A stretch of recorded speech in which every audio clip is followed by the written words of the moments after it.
ಅದೇನೇ ಇರಲಿ, ನಾನು ಯಾಕೆ ಹೇಳ್ತಾ ಇದ್ದೀನಿ ಇದನ್ನ ಅಂತಂದ್ರೆ, ಒಂದು ವೇಳೆ ರಾಜಪ್ಪ ಮೇಷ್ಟ್ರು ಬರದೇ ಹೋಗಿದ್ರೆ ನಮ್ಮೂರಿಗೆ, ನಾನು ಲಾಯರು ಆಯ್ತಿರ್ಲಿಲ್ಲ, ಆಮೇಲೆ MLA ಆಯ್ತಿರ್ಲಿಲ್ಲ, ಲಾಯರ್ ಮಿನಿಸ್ಟ್ರು ಆಯ್ತಿರ್ಲಿಲ್ಲ, ಚೀಫ್ ಮಿನಿಸ್ಟ್ರು ಆಯ್ತಿರ್ಲಿಲ್ಲ. ಅವೆಲ್ಲಕ್ಕೂ ಬಹಳ ಮುಖ್ಯ ಕಾರಣ ಸಂವಿಧಾನ. ಬಾಬಾ ಸಾಹೇಬ್ ಅಂಬೇಡ್ಕರ್ ಅವರು ಬಹುಶಃ ಬಸವಣ್ಣನವರ ವಿಚಾರಗಳನ್ನ, ಅವರ ಬೋಧನೆಗಳನ್ನ ಓದ್ಕೊಂಡಿದ್ರು ಅಂತ ಅನ್ಸುತ್ತೆ. ಆ ಓದ್ಕೊಂಡಿರೋದ್ರಿಂದ ಸಂವಿಧಾನದಲ್ಲಿ ಬಸವಣ್ಣವರು ಏನು ಹೇಳಿದ್ರು, ಬಸವಾದಿ ಶರಣರು ಏನು ಹೇಳಿದ್ರು, ಆ ವಿಚಾರಗಳೆಲ್ಲ ಕೂಡ ಸಂವಿಧಾನದಲ್ಲಿ ಇದಾವೆ.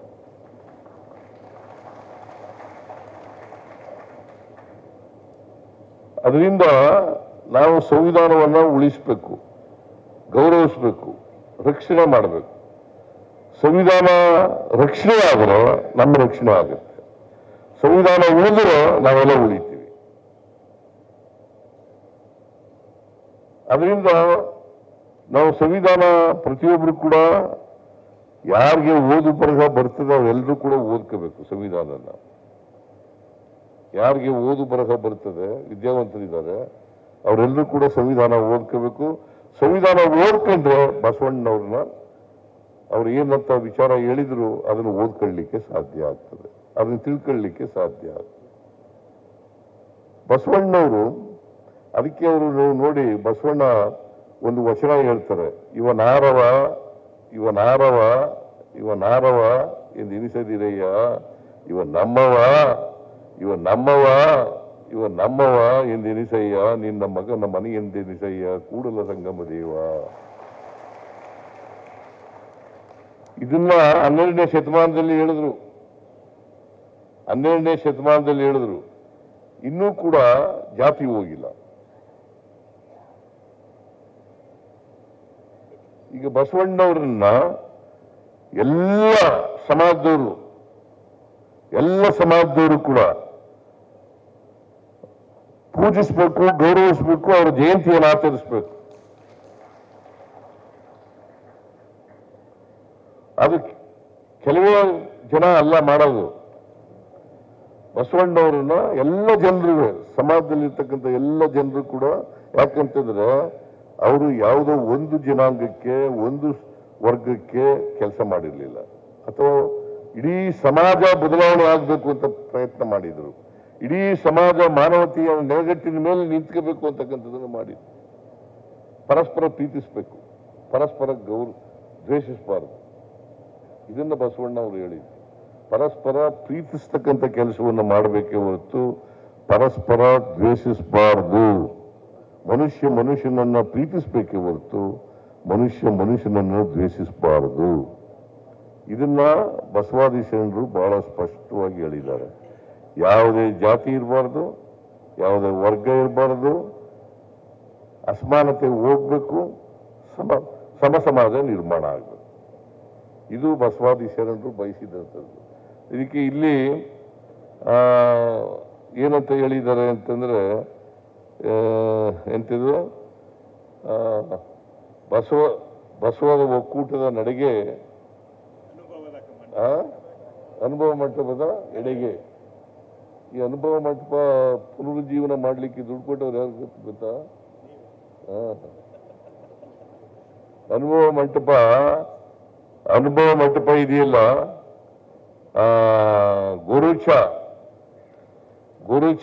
ಗೋರು ಚನ್ನಬಸಪ್ಪ ಅವರ ಅಧ್ಯಕ್ಷತೆಯಲ್ಲಿ ಒಂದು ಸಮಿತಿಯನ್ನ ಮಾಡಿ ಅದನ್ನ ಅನುಭವ ಮಂಟಪವನ್ನು ಪುನರುಜ್ಜೀವನ ಮಾಡಲಿಕ್ಕೆ ಮಾಡಿದ್ದು ನಮ್ಮ ಸರ್ಕಾರ ಅಂತಕ್ಕಂಥದ್ದನ್ನ ತಮಗೆ ತಿಳಿಸ್ಲಿಕ್ಕೆ ಬಯಸ್ತಾ ಇಲ್ಲ.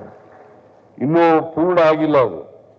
ಮುಂದಿನ ವರ್ಷಕ್ಕೆ ಅದನ್ನ ಸಂಪೂರ್ಣವಾಗಿ ಪೂರ್ಣಗೊಳಿಸಿ ಅನುಭವ ಮಂಟಪವನ್ನ ಸುಮಾರು 600 ಕೋಟಿಗೂ ಹೆಚ್ಚು ರೂಪಾಯಿ 600 ಕೋಟಿಗೂ ಹೆಚ್ಚು ರೂಪಾಯಿ ಅದಕ್ಕೆ ತಗಲ್ತಕ್ಕಂಥ ವೆಚ್ಚ, ಅದನ್ನ ಮಾಡಿ ಲೋಕಾರ್ಪಣೆ ಮಾಡ್ತಕ್ಕಂಥ ಕೆಲಸವನ್ನ ಮುಂದಿನ ವರ್ಷ ಮಾಡ್ತೇವೆ ಅಂತಕ್ಕಂಥ ಮಾತುಗಳನ್ನ ಹೇಳಲಿಕ್ಕೆ ಬಯಸ್ತಾ ಇದ್ದಾರೆ. ಅನುಭವ ಮಂಟಪದಲ್ಲಿ ಎಲ್ಲ ಜಾತಿಯವರು ಇರ್ತಿದ್ರು, ಯಾವುದೇ ಜಾತಿ ಧರ್ಮ ಏನು ಇರ್ತಿರ್ಲಿಲ್ಲ, ಎಲ್ಲರೂ ಇರ್ತಿದ್ರು ಅನುಭವ ಮಂಟಪದಲ್ಲಿ. ಅವರವರ ಅಭಿಪ್ರಾಯಗಳನ್ನು ಹೇಳಲಿಕ್ಕೆ ಮುಕ್ತ ವಾತಾವರಣ ಇತ್ತು. ಅವತ್ತಿನ ಸಂಸತ್ತು ಅಂತ ನಾವು ಕರಿತೀವಿ. ಅನುಭವ ಮಂಟಪವನ್ನ ಅವತ್ತಿನ ಸಂಸತ್ತು ಅಂತ ಕರಿತೀವಿ. ಪ್ರಜಾಪ್ರಭುತ್ವ ವ್ಯವಸ್ಥೆ ಇತ್ತು, ಅಲ್ಲಿ ಪ್ರಜಾಪ್ರಭುತ್ವದ ವ್ಯವಸ್ಥೆ ಇತ್ತು. ಅನುಭವ ಮಂಟಪ ಸಂಸತ್ತಾಗಿತ್ತು. ಅದರಲ್ಲಿ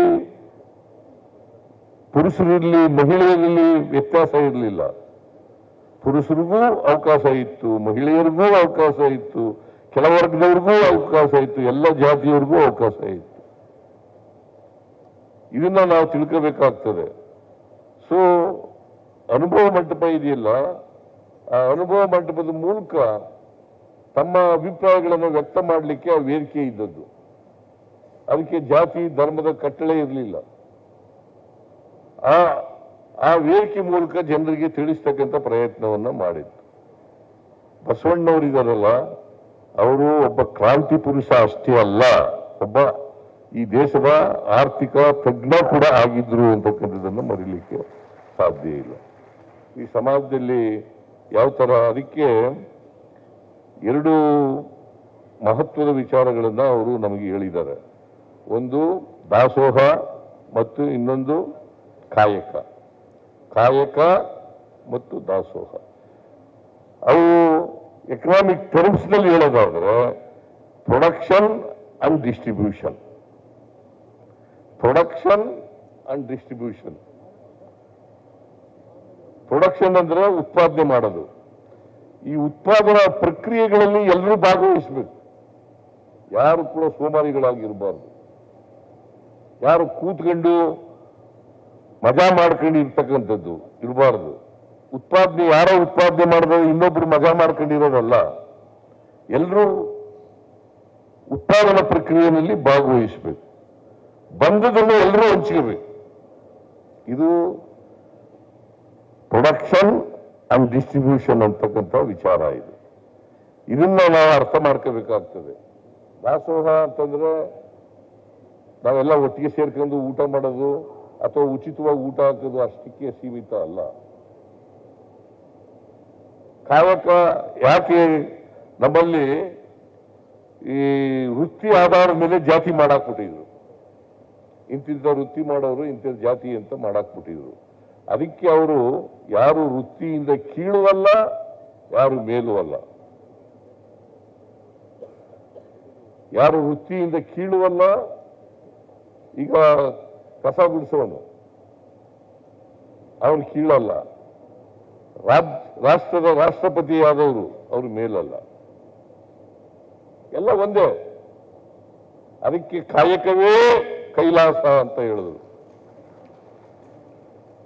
ಅದಕ್ಕೆ ಕಾಯಕವೇ ಕೈಲಾಸ ಅಂತ ಹೇಳಿದ್ರು. ಇದನ್ನ ನಾವು ಅರ್ಥ ಮಾಡ್ಕೋಬೇಕಾಗ್ತದೆ. ವೃತ್ತಿ, ಇವನು ಕಸ ಗುಡಿಸೋ ಕೆಲಸ ಮಾಡ್ತಾನೆ, ಅವನು ಕೀಳು. ಇನ್ನೊಬ್ರು ಮಲ ಹೊರ್ತಕ್ಕಂಥ ಕೆಲಸ ಮಾಡ್ತಾರೆ, ಅವರು ಕೀಳು. ಇನ್ನೊಬ್ರು ರಾಜನ ಕೆಲಸ ಮಾಡ್ತಾರೆ, ಅವರು ಮೇಲು. ಅದು ಇಲ್ಲವೇ ಇಲ್ಲ. ಎಲ್ಲರೂ ಒಂದೇ. ಇದನ್ನ ಬಸವಾದಿ ಶರಣರು ಈ ನಾಡಿಗೆ ಹೇಳ್ಕೊಟ್ಟದ್ದು, ಇಡೀ ದೇಶದ ಜನರಿಗೆ ಹೇಳ್ಕೊಟ್ಟದ್ದು, ಇಡೀ ಜಗತ್ತಿಗೆ ಹೇಳ್ಕೊಟ್ಟದ್ದು. ಇದನ್ನು ನಾವು ಅರ್ಥ ಮಾಡ್ಕೋಬೇಕಾಗಿದೆ. ನಾನು ಹೆಚ್ಚು ಮಾತಾಡಕ್ ಹೋಗಲ್ಲ. ಇದು ಮಾತಾಡ್ತಾ ಹೋದ್ರೆ ಗಂಟೆಗಟ್ಟಲೆ ಆಗ್ಬಿಡ್ತದೆ. ಗಂಟೆಗಟ್ಟಲೆ ಮಾತಾಡೋಕ್ಕೆ ನನಗೆ ಸಮಯ ಇಲ್ಲ. ಇನ್ನೊಂದಿನ ಯಾವಾಗಲಾದ್ರು ನೀವು ಬಸವ ಕೂಡಿದವರು ಯಾವ್ದಾದ್ರು ಕಾರ್ಯಕ್ರಮ ಇಟ್ಕೊಂಡ್ರೆ ಬಂದು ಮಾತಾಡ್ತೀನಿ. ಆಮೇಲೆ ಭವನ ಮಾಡಬೇಕು ಅಂತ ಹೇಳಿದ್ದಾರೆ. ಭವನಕ್ಕೆ ರಾಜ್ಯ ಸರ್ಕಾರ ಅನುದಾನವನ್ನ ಕೊಡುತ್ತದೆ. ಆಗ್ಬೋದಾ? ಆಯ್ತು. ಎಷ್ಟಾರು ಜಾಸ್ತಿನೇ ಕೊಡೋಣ ಬಿಡವ. ಈಗ ನಾನೇ ಮಾಡ್ತಾರೆ ನಡೋ.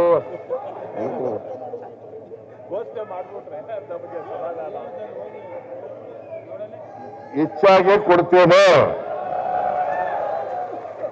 ಇಷ್ಟನ್ನು ಹೇಳಿ ನಿಮ್ಮೆಲ್ಲರಿಗೂ ಬಸವ ಜಯಂತಿಯ ಶುಭಾಶಯಗಳನ್ನು ಕೋರಿ ಮತ್ತೆ ಬಸವ ಬಳಗ ಅಂತಿದ್ದು